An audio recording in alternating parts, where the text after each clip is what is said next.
Welcome to Hanukkah and End Times, the Great Backsliding. This is a part of our series on Hanukkah and End Time Bible Prophecy.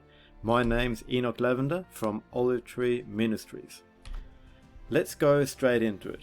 Hanukkah and a preview of the End Times.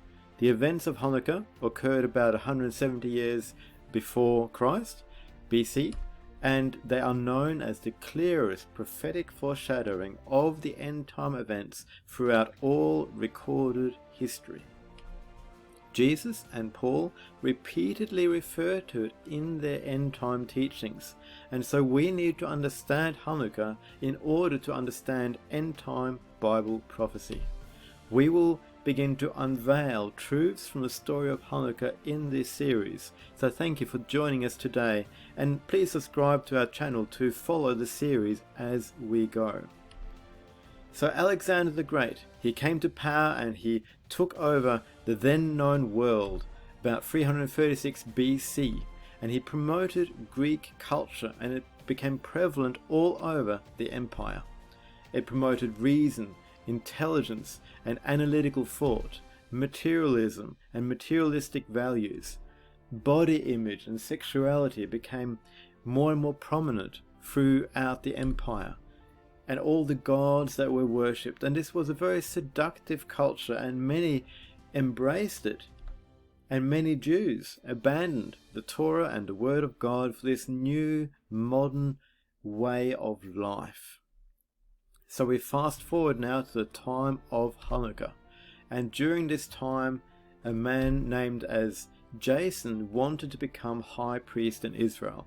His brother was the high priest and he was conservative, he kept to the Torah, whereas Jason, he believed in this new way, and so he made a treaty with the then known ruler Antiochus IV to Hellenize Jerusalem. This meant that he would become high priest, and he would, in exchange, erect an idol in Jerusalem. The high priest of Israel erecting an idol and facilitating worship of this idol. Furthermore, he'd build a gymnasium next to the temple. Now, there's gyms everywhere today, and so what's the problem?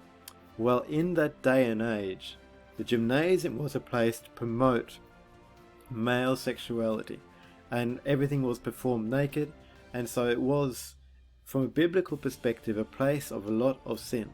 And this was being promoted by the new high priest of Israel, who had gained his position through bribery, through a treaty with a ruler who was against the word of God. In addition, he and those who were supporting him, those who had fallen away from the faith, they together worked to stop sacrifices in the temple. They did not want this kind of sacrificial worship to continue anymore. They saw it as being incompatible with the Greek culture of the day. 6 months later, Antiochus IV, he sacrificed a pig on the altar of the temple and erected an idol to himself in the holy place. And all of this was supported by the backsliders, by those who had been raised Jewish but had turned their back on the faith and had embraced this new modern way. An intense persecution broke out against the faithful ones in the land of Israel. The great falling away, Paul, describing the end times, says that that day, the day of the Lord's return, will not come unless there is a falling away coming first. Are we seeing a falling away today in our culture? Are our nations turning their back on biblical values and embracing other values in their place? Today, many believers are tempted to follow this modern way. Priests, pastors, leaders are all embracing this modern way and this modern culture, but they're falling away from the standard of the Bible. And really, this is just a reincarnation of Greek values. Now, the Greeks valued a tolerant society that accepted many different perspectives. However, this tolerant society ultimately began to launch the most vicious crackdown and persecution in history of true believers. Could we see the same again in our day and age? betrayal and offense.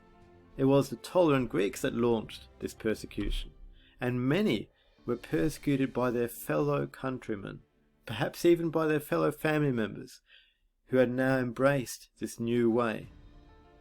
Describing the end times, Jesus told us that they will deliver you up to tribulation, they will kill you, you will be hated by all nations for my name's sake, and many will be offended.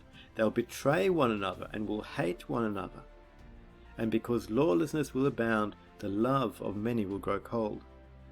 There's coming a time of persecution. I believe that this warning from Jesus applies to all of us as believers, and we need to heed the warning.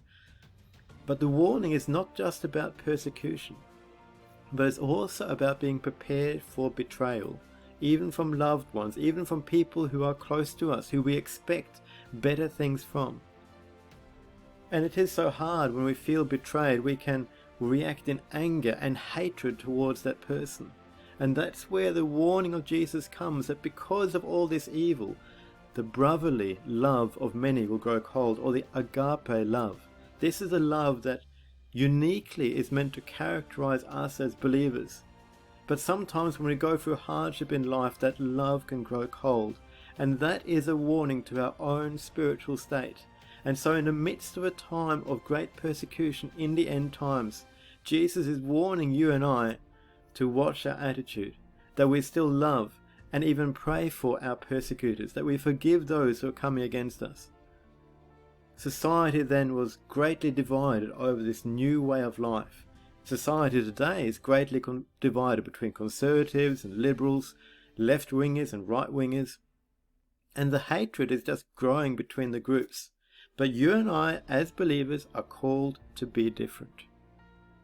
So this is one part of the story of Hanukkah and the preview it gives us of end times. We are going to look more in depth at this in the coming recordings. So please subscribe to our YouTube channel and join us for future episodes, looking at Daniel's prophecies in detail, looking at the Great Tribulation foreshadowed in Hanukkah, looking at sacrificial food, and end-time heroes, the abomination of desolation, and hope for the defiled. So this is what's coming up in our series. So please subscribe. Thank you for joining us today, and I pray God will encourage you in this season, and that the message of Hanukkah will inspire you to love and to forgive even those who persecute you. My name's Enoch Lavender from Olive Tree Ministries, and I pray God's blessing on you today.